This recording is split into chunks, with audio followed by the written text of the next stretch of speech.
Très peu de Français aujourd'hui savent que, par exemple, en 4 mois, l'armée américaine a tué 50 fois plus de civils français que l'armée allemande en 4 ans d'occupation.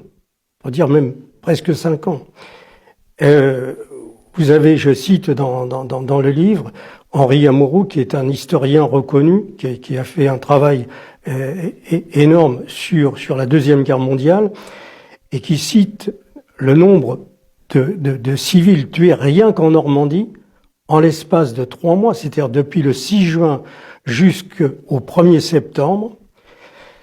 Il y a eu plus de 50 000 civils tués en Normandie, rien qu'en Normandie. C'est-à-dire que sur cette période, au niveau de la guerre, on peut dire qu'il y a eu environ 100 000 Français civils tués par l'aviation américaine, environ 300 000 invalides, et on dénombre plus de 300 000 immeubles et maisons détruites. C'est-à-dire qu'il y a des villes entières qui ont été détruites, comme Le Havre, Caen, Lisieux en partie, Trappes dans la région parisienne, Gennevilliers.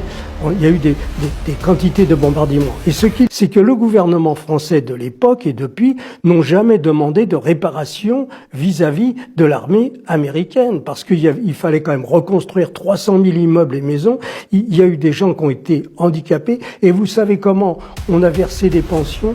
Eh bien, les pensions de ces gens qui étaient invalides ont été payés en partie par la loterie nationale, voilà, comme les libérateurs de la France.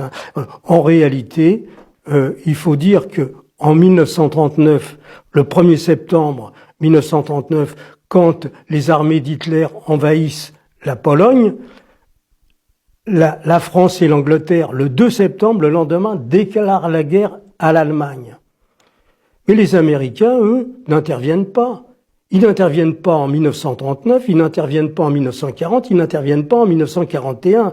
Ils nous laissent nous débrouiller avec les Allemands, tout simplement parce que finalement, depuis des années, Roosevelt et son gouvernement s'accommodaient très bien du régime nazi qu'il y avait en Allemagne. Parce que pour eux, c'était, si vous voulez, la protection contre l'Union soviétique et surtout contre le communisme qui allait se répandre en France, en Italie, en Espagne et partout. Donc les Américains, eux, s'entendaient très bien avec Hitler et les nazis. Alors il ne faut pas du tout nous raconter l'histoire qu'on nous raconte depuis des années, qu'ils nous ont libérés